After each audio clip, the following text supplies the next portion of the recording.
looks, no me gusta estar abrigada, no me gusta la rosácea, no me gusta. Sí, Emilia. La paso Sí. mal.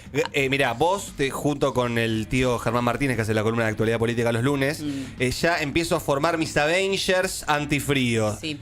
Aliados míos, no como esta, que es terrible. ¿No les da como la sensación, además de como que uno es más viejo?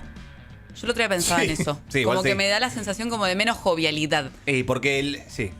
Pero porque uno también en Yo invierno no se puede abrigar con vos no tenés camperas de colores chillones, no tenés vivacidad en yo los tengo un colores. tapado azul, lo tengo que traer. Pero por lo general la gente se abriga con colores neutros, Es que ocres, opacos. los colores son como bordó, verde, Eso. azul, negro. Sí, como eso. lindo. Pero yo tampoco me he visto de colores así como muy llamativos en verano. El problema es que hay algo de la piel, me parece. Como, bueno, a una le gusta mostrar el cuerpo, ¿vio? Como Sí, claro. esto funciona A así. mí me gusta la piel de la mujer, dijo Facundo Arana un día. Yo no había sido el aporte ese. No, Facundo Arana. Facundo Arana, Era me gusta la publicidad de Dermagloss. Ay, es verdad, a mí me gusta la piel de la mujer. Además, nunca algo se dijo con tanta voz de acosador De pajín, sí. que eso.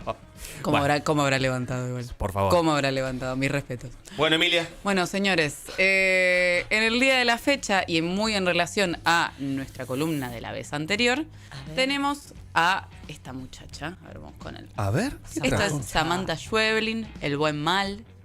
Samantha Schweblin. Samantha Nunca Schweblin. escuché este nombre en mi vida. Créanlo o no, es argentina. ¿En serio? Es argentina que vive en Berlín.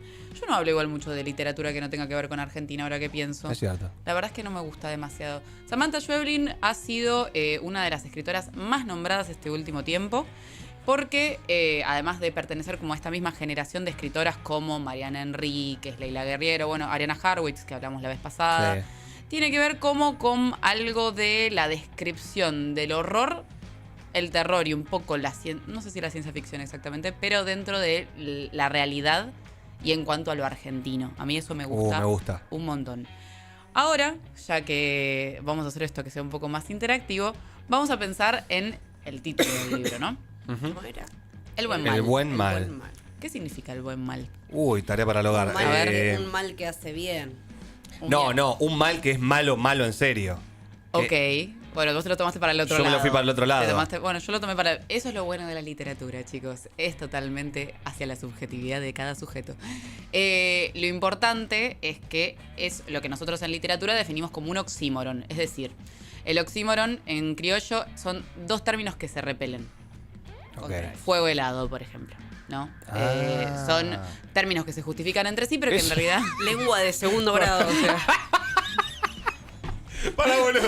Y para y los... Es una metáfora. No. Pará, ¿eso es un oxímoron? Eso es un oxímoron. Boludo, es una palabra que escucho re seguido y nunca supe qué significaba. El oxímoron es Mentira. literalmente dos términos que se contradicen entre sí. Oxímoron. El buen mal, o sea, Es lo un que es bueno oxímoron. y malo es un oxímoron porque no. no se puede ser supuestamente bueno y malo a la vez. Me acabas de dar un datazo para contarle a mis amigos y quedar como un fenómeno. Por supuesto. Pero además es datazo para quedar como un fenómeno las citas también. Así que, También, ojo. A mí me llegas Yo a les explicar doy que es un data. oxímoron en una cita. ¿Te imaginas? Y Escúchame, así. bebé, vos sabías lo que es un oxímoron. Vení que te explico. Qué Vení, miedo. La otra tipo... paguemos mitad y mitad y vení que te explico. Qué Bueno. rata inmunda. Rata de Pagá mierda. vos. ¿Perdón? Sí. Acá arranca. Pero no querían una sociedad más igualitaria. Viste que está el típico. Bueno. Tenemos. Yo no fui. Querido, por favor, no, porque además si no me pongo modo profe, ¿sabes qué? No, ves un revolvió chiste. sanciones, digo. Te hice un oxímoron. Lo usaba re mal. Bueno, dale. A ver, armá un oxímoron. A ver, Todo lo que se me ocurre son incorrectísimos. Dale. Pará, un oxímoron que se me ocurra. Peludo lampiño. No, pero en Pero una ¿cómo? oración ¿Cómo lo estúpido. ahí Ahí aplicás? tiene que ser aplicable. ¿Cómo se adapta eso a una conversación de personas normales? Mi perro Y es aparte- peludo y lampiño. Disculpame, pero ¿en ¿Pero qué cómo momento le sucede dicen eso? que diga algo que se le ocurra? Y lo primero que se le ocurre es casi peludo imposible. y lampiño. O sea, ¿qué pasa en esa cabeza? No tiene sentido. ¿Cómo puede ¿Qué es lo que ser? pasa? Ay. La cúpula hasta las 12. Bueno, el asunto es... No se le ocurrió. No se me ocurrió, no sé, boludo. ¿Para qué querés, boludo? Estoy pensando en qué almorzar. El asunto es el siguiente. La autora, Sí. que además es muy habilidosa en relación a cómo plantea la maldad en su literatura. Vieron que la vez pasada hablamos de Ariana como esto de lo humano, ¿no? Yo creo que en Samantha pasa un poco lo mismo. Hay algo de la maldad y lo vulnerable y las cosas que no decimos, o lo que sería políticamente correcto no decir, que en la literatura de Samantha se escapa constantemente, muy a modos, para quienes hayan leído, a Silvina Ocampo, que ahora vamos a hablar un poquito de ella, que es como la fundadora un poco como de el horror dentro de la literatura argentina, al menos. Ahora la vamos a escuchar a ella hablar un poco sobre la literatura, sobre el concepto de literatura, para después adentrarnos un poquito en la obra. La literatura sucede de a dos, pero sin ninguna intención poética. O sea, un libro cerrado pertenece en algún momento que fue escrito al escritor. No es literatura eso. Es un libro cerrado, es un objeto. Para que la literatura suceda, tiene que venir alguien 2 días después o 2 siglos después y abrir ese libro. Con abrirlo no solo, o sea, eso no basta, tiene que atravesarlo. Y cuando lo atraviesa, cuando un lector abre un libro y lo lee, eso que sucede es presencial. Y es algo que sucede entre vos y Alice Munro. Porque si vengo yo y leo a Alice Munro, sucede otra cosa.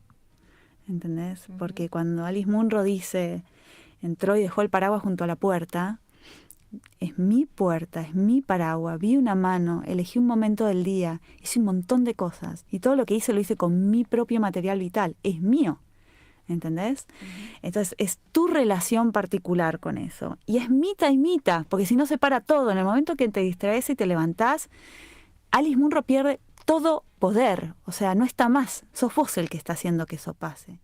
Ah, qué interesante lo que dice. Para mí hay algo. ¿Quién es Alice Munro? Alice Munro es la ganadora del Nobel. Hace poco la denunciaron, dato.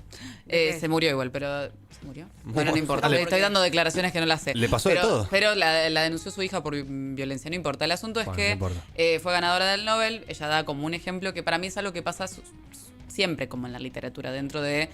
que para mí es un ejercicio mental constante, que para mí tenemos que estar expuestos todo el tiempo, porque lo que pasa con Netflix o lo que pasa con las series o lo que pasa con lo multimedial constantemente es que no nos da lugar a imaginar. Claro. No nos da lugar como a entender las referencias mismas dentro de nuestra misma experiencia. Entonces era un poco lo interesante de esto, es como si a mí me presentan un personaje dentro de algo escrito, yo no sé cómo es su cara, yo no sé cómo es su pelo, yo no sé cómo es el...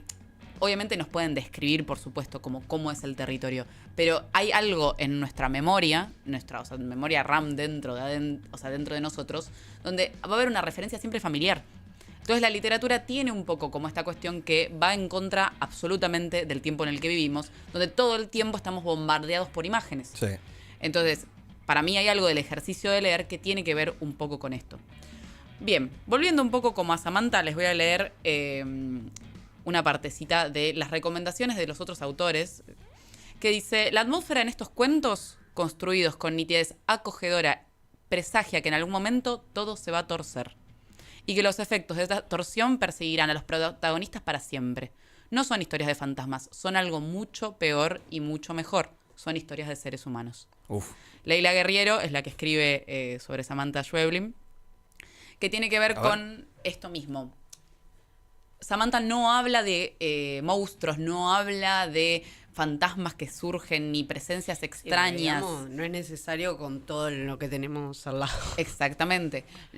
Puede entender que desde la misma naturaleza humana se puede crear el mal, se puede crear lo tétrico y se puede crear incluso dentro de esta paradoja, que un poco el título habla de eso, esta cuestión de la bondad dentro de la maldad dentro de la bondad misma, que es lo que pasa con ciertos seres humanos donde de repente nos encontramos como en una contradicción constante de cómo tenemos que actuar y cómo tenemos que ser. Y hay algo como de lo vulnerable y lo profundo dentro de estos personajes que se ponen excesivamente complejos. El libro arranca, ahí justo lo tiene Lau, que dice... Lo que me perturba el conejo este de la portada rarísimo. Es terrible, ¿eh? Y es que es todo así, todo de esta manera. Yo creo que la literatura de Samantha, no sé si ustedes la llegaron a ver, en Netflix salió hace poco la adaptación de su novela más conocida, que es Distancia de Rescate. Ay, no. No. Distancia de Rescate es protagonizada por Dolores Fonsi. A mí me gustó mucho. Creo que me gustó mucho también porque leí la novela, así que no sabría cómo decirles la voy a anotar. Subjetivamente si les puede llegar a gustar. Me parece que está muy buena, que está muy bien lograda.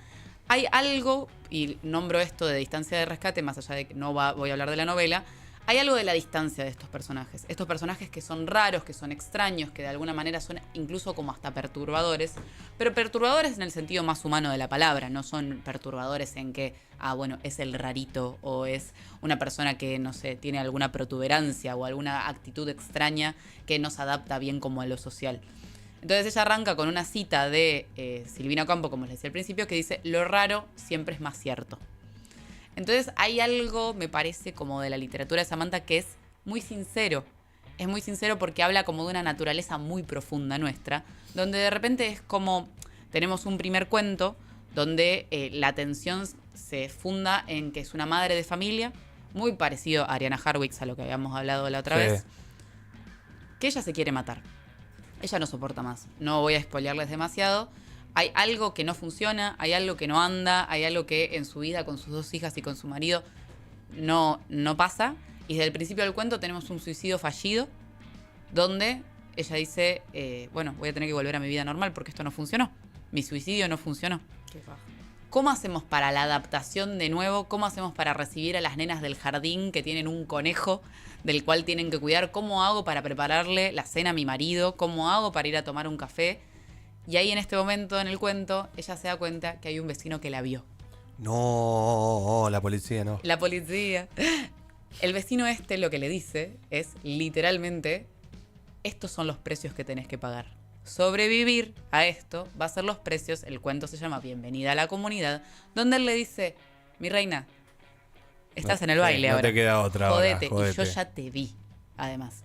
Este vecino que parece tétrico, que qué sé yo, en realidad es el que le termina dando explicaciones de cómo adaptarse a este mundo desde la tristeza, desde la frustración, desde no querer pertenecer, desde no saber qué hacer, desde escapar.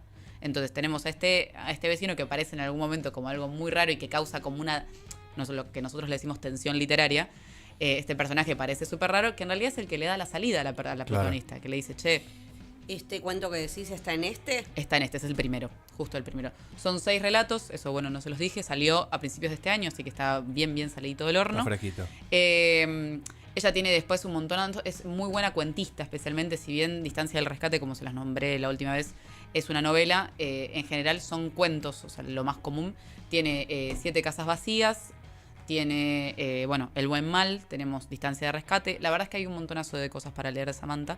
Ahora la vamos a escuchar un ratito más hablar sobre la literatura y sobre cómo ella plantea un poco estos personajes. ¿tenemos más de ella? Tenemos más videos. Me encanta. A ella le gusta mucho hablar, además. A ver. Bueno, Porque no es un acuerdo social y económico y normativo, o sea, es lo que realmente sos. Por eso es más cierto, ¿no? Pero te pasa incluso cuando estás escribiendo ficción, que hasta que no encontrás eso único de un personaje, no lo podés realmente dibujar y ver. O sea, eso es lo que arma, ¿no? Esa cosa, cuando hablábamos de los botiquines, ¿no? Abrir un botiquín y ver que todas las tapas están cambiadas, que ninguna tapa coincide con su... Y vos decís, claro, obviamente esta persona no iba a prestar atención en cómo iban las tapas, ¿entendés? Es que está en eso, y en eso además, quizá lo más importante, es donde realmente conectás con el otro. Porque ahí hay una ternura, hay una vulnerabilidad, y ahí entra la emoción, ¿entendés? En lo otro no entra. Lo otro es un botiquín de ¿cómo se dice? De una publicidad. O sea, no hay información real ahí. No hay información. Ella lo que ahí cuenta y plantea es que, por ejemplo, hay una actividad que a mí me gusta mucho hacer, no sé si ustedes la hacen, que les sirve mucho para escribir, y es esto de abrir los botiquines de la casa de sus amigos. Ah, sí. Y analizar las particularidades que tiene cada botiquín, las particularidades que tienen las casas. Y es como ella decía esto, lo de las tapas, era como, claramente vos que sos un enquilombado, no vas a tener las tapas donde van, no vas a tener los medicamentos donde van, vas a tener todo sucio. O lo mismo, si tenemos un amigo que es mucho más esquemático o mucho más obsesivo. Va a tener todo ordenadito, todo perfecto. A mí hay ciertas características de la literatura de Samantha que me gustan mucho, y es esto de, hay algo de la intimidad de los personajes, donde no sé si a ustedes les ha pasado en algún momento, a mí cuando conozco mucho a alguien, soy muy amiga de alguien o tengo mucha confianza con alguien, me encanta saber dónde guarda las cosas y cómo guarda las cosas.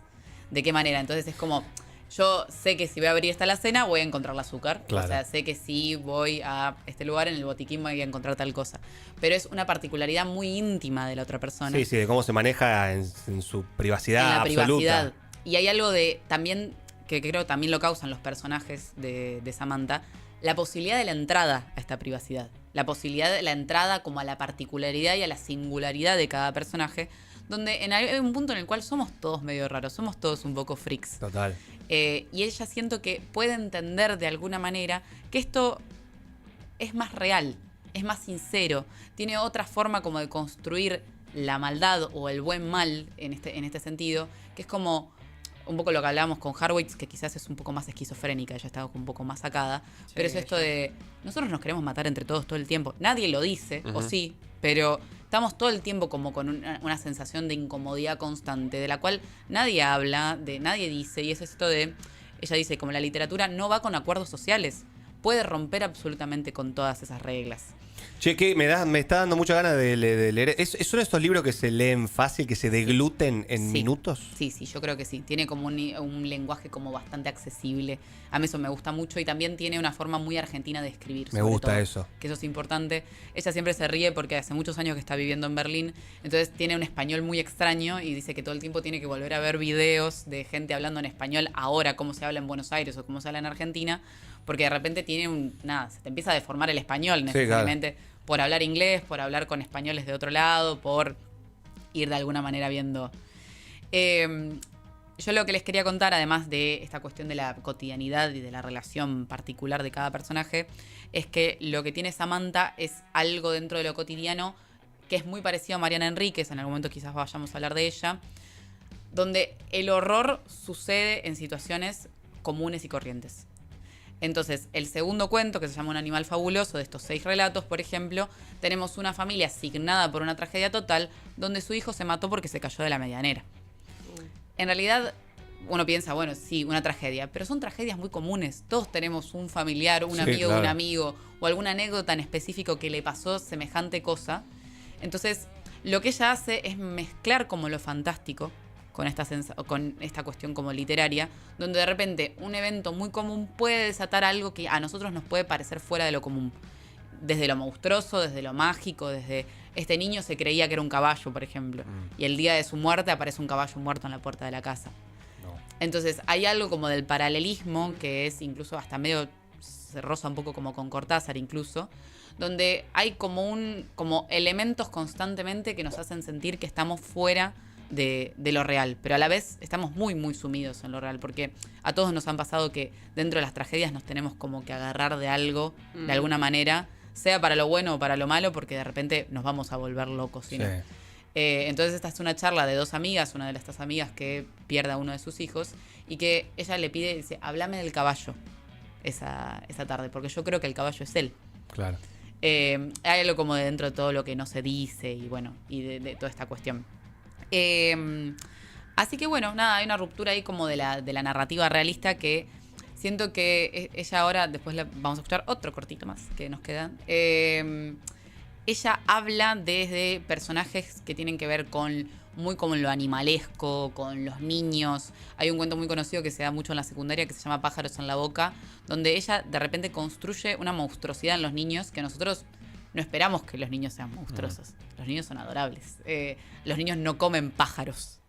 O los niños no asesinan a sus padres. O los niños no son diabólicos. Entonces hay como una ruptura ahí de ciertos personajes, o de lo que esperamos de ciertos personajes, al menos socialmente hablando.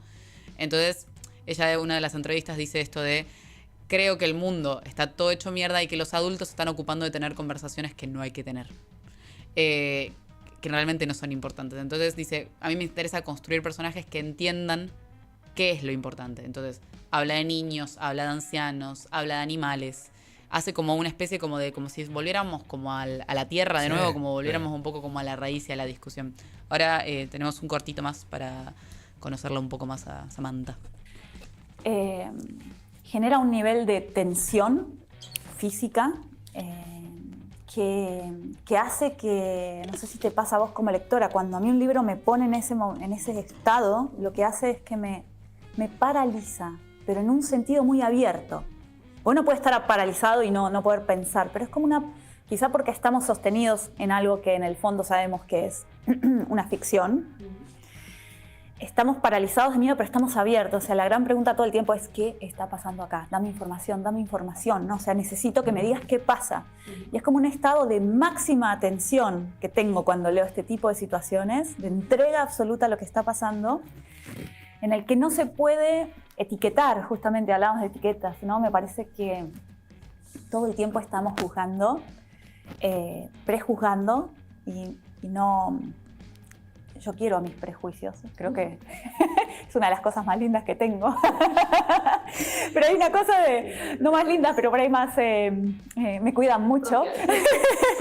Pero hay algo en la lectura del horror y en ese momento de tensión y atención absoluta y de parálisis en el que decís, no juzgo, quiero saber. Cuando empezó la pandemia me costó escribir. Bien, ahí la tenemos como hablando como de... Qué loco eso, es cierto. Cuando estás leyendo algo en la que entraste de verdad, que no podés salir y necesitas saber cómo sigue. No importa, o sea... Esa sensación es tremenda. Para mí hay algo como esto que les contaba al principio de los no valores de los personajes, o sea, de que no importa realmente si es una madre que quiere matar a los hijos, si es una madre que se quiere escapar, si es un nene que se cayó, si el nene realmente es un caballo, si la piba esta efectivamente va a ir a buscar a una poeta, no importa. El punto es que nosotros lo que queremos hacer como lectores es saber, claro, es entender qué es lo que está pasando y no desde el lado como desde el prejuicio que creo que el terror en ese sentido puede romper, porque es como, a mí no me importa mucho si sos buena madre o mala madre, es como, a mí decime qué sucede, claro, decime claro, cómo se resuelve la historia, que es un punto como que siento que es lo que hace como tan adictiva un poco como la narrativa de Schweblin, porque como que te lleva como constantemente a déjame resolver, o sea, quiero saber qué es lo que pasa al final de la historia. La voy a leer. Lo que más intriga me da es unir lo que parece que hay ahí con su imagen. ¿Viste que Es no? hay algo ahí que ya me dio intriga de solo verla. A mí Así ella me que parece adorable. ella es adorablemente una profesora de lengua de la primaria. Total. Pero que se ve que tiene una habilidad para mostrar, bueno. No, a mí lo que me El buen sorprende, que creo que también tiene que ver con la construcción de esos mismos personajes, siento que ella es adorable y como medio impoluta y como esto, Sí, medio sí, señorita sí, sí. miel, tiene como esta, Sí, como esta tiene esa vibe onda. medio... Y está podrida por dentro, porque, Sí, porque sí, todo es lo que que eso me escribe encanta. realmente... Justo estaba leyendo antes, porque Hija del Rigor estaba terminando el libro antes de venir. Muy bien. Y hay uno de los cuentos, uno de los últimos cuentos, una de las escenas, esto de les hablaba de la cotidianidad, es un nene que se traga una pila. Y qué cosa más común en este mundo. Que los nenes traen cosas que no deberían Que traer. no deberían. O el miedo a que el nene se trague la pila también. Exactamente. O sea, me parece que juega con un paso anterior. Tal cual. Hay toda una paranoia en general y también después lo que sucede cuando tienen que ir a Sí. revisar al nene con la pila. Muy de los 90 igual, porque las pilas ya no sí, existen sí. más. O no deberían al menos.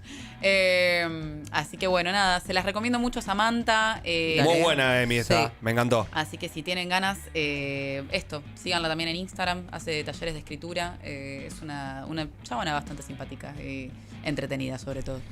Gracias, Emi. A ustedes. Como siempre, increíble. Gracias. Che, nos llegó el mensaje, el famoso mensaje que estábamos pidiendo al principio del programa.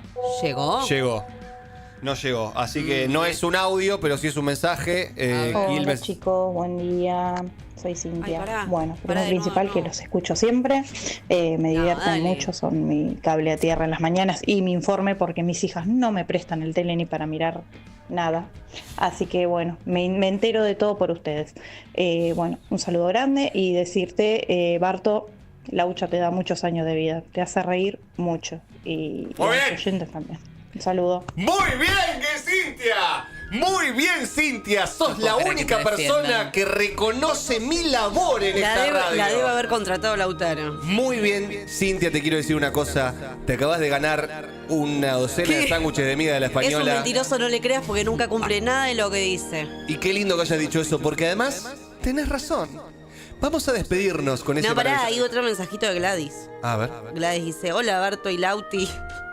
Audio no voy a mandar, pero les digo que los escucho todos los días y me alegran las mañanas. Muy bien. Gracias. Muy bien. Un abrazo Y para para Gladys también. Gladys, te queremos mucho. Bueno, Bueno. gente, y con estos mensajes de amor nos vamos a despedir. Gracias por acompañarnos. Se quedan ahí con toda la programación de Radio Provincia. No, fue el